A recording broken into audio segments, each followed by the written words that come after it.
샬롬 할렐루야. 예수님을 만나 변화된 막달라 마리아입니다. 막달라 마리아는 가족에게조차 냉대와 구박을 받으며 심지어 없는 사람처럼 취급을 받았죠.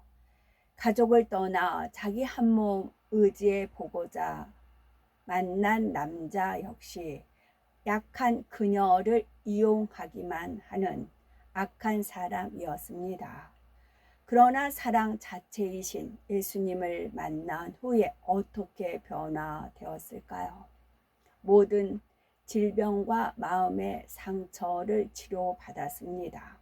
또한 참된 행복을 누리며 부활하신 주님을 가장 먼저 뵙는 영광의 주인공이 되었죠. 마리아는 갈릴리 인근 막달라라는 지방에서 태어났죠. 그 당시 마리아라는 이름이 흔했기 때문에 그녀가 살던 지역의 이름을 붙여서 막달라 마리아라고 부른 겁니다. 막달라 지방은 꽤 번성한 업의 중심지였지요. 대대로 우상 숭배가 심한 곳이었습니다. 그러다 보니 마을 전체가 어둠의 영향을 받았죠. 막달라 마리아 역시 어둠의 영향을 받았습니다. 누가복음 8장 2절에 보니 또한 악기를 쫓아내심과 병 고침을 받은 어떤 여자들 곧 7 귀신이 나간 자 막달라인이라 하는 마리아와 라고 기록된 대로죠. 이는 그녀가 귀신 들렸었다는 의미가 아니라 대대로 우상 숭배에 젖어 하나님을 대적하는 가정에서 태어나서 그 가정에 임한 저주 때문에 많은 고통을 받았다는 의미입니다. 이처럼 막달라 마리아는 영적으로 최악의 환경에서 태어났지요. 또한 몸까지 약해서 갖가지 병을 앓았습니다. 위장에 병이 생겨서 제대로 먹지 못했죠. 신체 기능이 원활하지 않아서 외모까지 보기 흉했습니다. 피부병으로 사람들에게 혐오감을 주었고 몸이 쇠약하니 경수마저 끊어져 여인으로서의 기능도 상실하였죠. 그러다 보니 사람들 앞에 나서지 못했죠. 늘 집에 숨어 지내야만 했습니다. 집안에 좋지 않은 일이 생기면 마치 자신 때문인 것처럼 주눅이 들어 살았지요. 게다가 부모 형제의 사랑은 커녕 심한 냉대와 업신여김까지 받으며 살았습니다. 얼마나 비참한 삶이었겠습니까? 하지만 마리아는 그들을 조금도 원망하지 않았습니다. 전부 자기 탓으로 돌렸지요. 가족을 힘들게 하지 않는 길이 무엇일까? 나 때문에 가족이 받는 부담을 어떻게 하면 덜어줄 수 있을까를 생각을 했지요. 결국 집을 나왔습니다. 하지만 딱히 갈 곳이 없었죠. 그녀는 여기저기 떠돌며 거짓 취급을 받았습니다. 그러다가 한 남자를 만났죠. 자기 몸이나마 의탁해 보려 하였습니다. 오히려 마리아를 힘들게 하며 이용할 뿐이었습니다. 도박에 빠져 돈을 잃고 수중에 돈이 떨어지면 그녀에게 돈을 구해오라고 윽박 지르고 때리곤 하였지요. 심지어 여기저기 다니며 사기를 치다가 들통이 나면 전부 마리아가 시킨 일이라며 그녀 탓으로 돌렸던 겁니다. 결국 마리아는 동네 사람들에게 계략을 꾸며 남편을 조정하는 탐욕스러운 여자로 낙인 찍히고 말았죠. 이렇게 온갖 누명을 쓰면서도 마리아는 굳이 해명하려 하지 않았습니다. 오히려 남편의 허물을 덮어주고 모든 것을 자기 탓으로 돌렸죠. 그러다 보니 날로 마음의 고통이 커져갔고 몸은 더 나빠졌죠. 마리아의 곱고 아름다운 심성을 알지 못하는 사람들은 그녀를 큰 죄인으로 여겼습니다. 그녀에게 삿대질하며 저주스러운 여인으로 취급했던 겁니다. 그런데도 마리아는 남편을 조금도 원망하지 않았죠. 오히려 자신의 몸이 약해서 잘 섬겨주지 못한 것에 미안해하였습니다. 또한 하루하루 삭바느질로 뒷받침을 하였죠. 도무지 희망이 보이지 않는 삶을 살았던 마리아에게 희소식이 전해집니다. 병든 자를 치료하고 천국 복음을 전파하시는 예수님에 대한 소문이었습니다. 그녀는 마음이 곱고 선하였죠. 그렇기 때문에 이 소문이 믿어졌습니다. 마리아는 예수님을 만나면 자신도 치료받을 수 있다는 믿음이 생겼죠. 그분을 만나 뵙기를 사모했던 겁니다. 아무 준비 없이 예수님을 기다린 것이 아닙니다. 어렵게 싹바느질을 해서 번 돈을 조금씩 모아 귀한 향유를 준비하였습니다. 어느 날 마리아는 예수님이 바리새인 시몬의 집에 계신다는 말을 듣게 되었죠. 정성껏 준비한 향유 옥합을 가지고 갔습니다. 집 앞에 이르자 많은 사람이 모여 있었지요. 사람들은 마리아를 보자 너 같은 죄인이 올 것이 아니다 라는 따가운 시선을 보냈습니다. 하지만 마리아의 사모함이 너무나 승했기에 사람들은 자신도 모르게 길을 열어주었지요. 집 안으로 들어가자 저만치 앉아 계신 분이 예수님이심을 단번에 알 수가 있었습니다.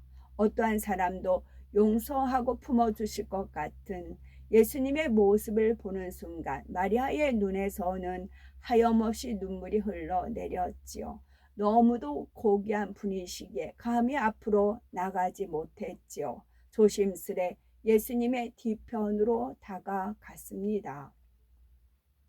예수님의 발치에 이르자 마리아는 더욱 눈물이 복받쳤죠. 태어나서 참된 행복을 맛보지 못하고 사랑 한번 제대로 받지 못했는데 자신의 모든 것을 알고 품어주실 듯 사랑이 가득한 예수님이 지금 눈앞에 계신 겁니다. 갑작스런 마리아의 등장에 사람들은 놀라 의아해하였고요. 집안에는 마리아의 흐느끼는 소리만 가득하였습니다. 하염없이 흐르는 눈물은 예수님의 발을 적시었지요. 마리아는 머리 수건을 벗은 뒤 자신의 머리털로 예수님의 발을 씻어 드렸습니다. 이어 그 위에 입맞추기까지 하였지요. 사람들은 놀람을 금치 못하며 웅성거리기 시작했습니다. 저가 누구인가? 왜 저러는가? 저는 죄인이 아닌가? 망측해라 하며 저마다 잣대를 가지고 판단했습니다. 당시 이스라엘 사람들은 주로 샌들을 신었기에 발에 먼지가 많이 묻었죠. 물도 귀해서 제대로 씻지 못하니 발이 깨끗할 리가 없었습니다. 이런 환경 때문에 가정에 초대된 손님에게는 발 씻을 물을 주는 풍습이 있었죠. 그런데 그날 예수님을 집으로 모신 바리새인 시몬은 발 씻을 물도 주지 않은 상황이었습니다. 이와 달리 마리아는 눈물로 그 발을 적시고 머리털로 씻었으며 그 위에 입맞추기까지 한 겁니다. 당시 이스라엘 여인들은 함부로 머리카락을 보이지 않았죠. 그렇게 귀히 여기는 머리털로 예수님의 발을 씻어 드린 겁니다. 이것은 예수님에 대한 사랑과 헌신 그리고 온전히 낮아지는 겸손함으로 예수님을 섬기겠다는 간절한 마음의 표현이었습니다. 또한 예수님을 통해 모든 문제가 해결되겠다, 치료받겠다라는 믿음의 행함이기도 하였죠. 하지만 사람들이 이러한 마리아의 마음을 알 리가 없었습니다. 오히려 남편을 조종하는 못된 여인으로 여겼지요.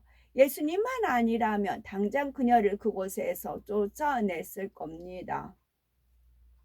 막달라 마리아는 사람들의 따가운 시선에도 아랑곳하지 않았습니다. 예수님만은 자신의 마음과 진실을 알아주고 자신의 사랑을 받아주실 것이기에 상관이 없었죠. 모든 사람이 자신을 비난하고 손가락질한다 해도 예수님만은 죄인 취급하지 않는다는 이 한 가지 사실만으로도 만족할 수가 있었죠. 그래서 자신의 뜻한 바를 주저함 없이 행했습니다. 자신의 눈물로 적신 예수님의 발을 머리털로 씻어 드렸죠. 그리고 그 발에 입맞추고 향유를 부어드린 겁니다. 이러한 마리아를 어찌 예수님께서 그냥 지나치셨겠습니까? 예수님께서 네 믿음이 너를 구원하였으니 평안히 가라 말씀하신 후 그녀에게 치료의 역사가 일어났습니다. 모든 속병이 치료되니 이제 먹는 대로 소화가 되었죠. 몸의 기능이 정상으로 돌아온 겁니다. 뿐만 아니라 상처난 마음까지 치유되었지요. 예수님께서는 아무 보잘것없는 그녀에게 세상 어떤 사람도 주지 않은 영적인 사랑을 베풀어 주셨습니다. 여태껏 어느 누구에게도 받아보지 못했던 가장 큰 선물을 주신 예수님으로 인해 마리아는 기쁨과 행복에 넘쳐났습니다.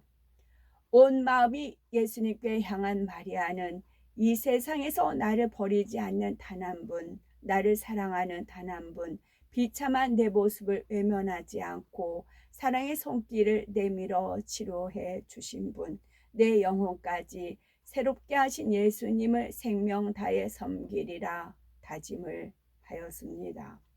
이후에 그녀는 마음 다해 예수님과 제자들을 섬겼죠. 이러한 마리아의 마음은 예수님의 십자가에 달리기까지 변함이 없었습니다. 혹 자신의 힘으로 해결하기 힘든 질병이나 인생의 문제를 안고 있는지요? 그렇다면 막달라 마리아의 아름다운 선의 마음을 닮아 가셔서 질병 치료는 물론이요, 인생의 각종 문제를 해결받으시고 주 안에서 참된 행복과 기쁨이 넘치는 삶을 영위하셔야 되겠죠. 아멘. 샬롬.